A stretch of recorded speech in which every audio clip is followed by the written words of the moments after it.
So అన్న మొత్తానికి అయితే మేడారం దర్శనం అయితే కంప్లీట్ అయితే అయిపోయింది. పువ్వుతోటే ఫస్ట్ జంపన్న వాగులా ఫ్రెష్ అప్ అయితే అయిన తర్వాత గద్దెల దగ్గరికి వెళ్ళిన అమ్మవార్లను దర్శించుకున్న, సమ్మక్క తల్లిని సారలమ్మ తల్లిని దర్శనం చేసుకున్న తర్వాత పగడిద్దరాజులు గోవిందరాజు స్వామిని దర్శనం చేసుకున్న తర్వాత ఒక 1/2 అవర్ టు 1 అవర్ దానికి అక్కడే కూర్చున్నా.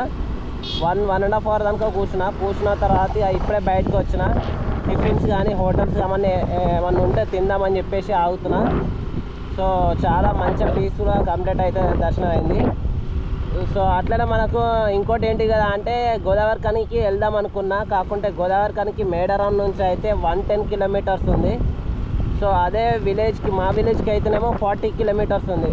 ఏమన్నా తినేసి 40 కిలోమీటర్స్ వెళ్ళిపోయి అక్కడ విలేజ్ చూసుకొని మా ఇల్లు ఎట్లుందో చూసుకున్న తర్వాత ఇక మళ్ళీ హైదరాబాద్కి వెళ్ళిపోతే బెటర్ కదా, ఏ నైట్ వరకైనా వెళ్ళిపోవచ్చు ఇక అట్లా అని చెప్పేసి ఇదే ఫిక్స్ అయిపోయినా.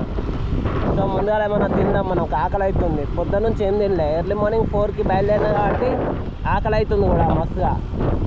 తినేసి బయలుదేరదాం నిమ్మలంగా. ఇప్పుడు 3 అవుతుంది కదా, 4 వరకు ఆడ ఉండొచ్చు, 4:30 వరకు. అంటే మనకి ఇంకా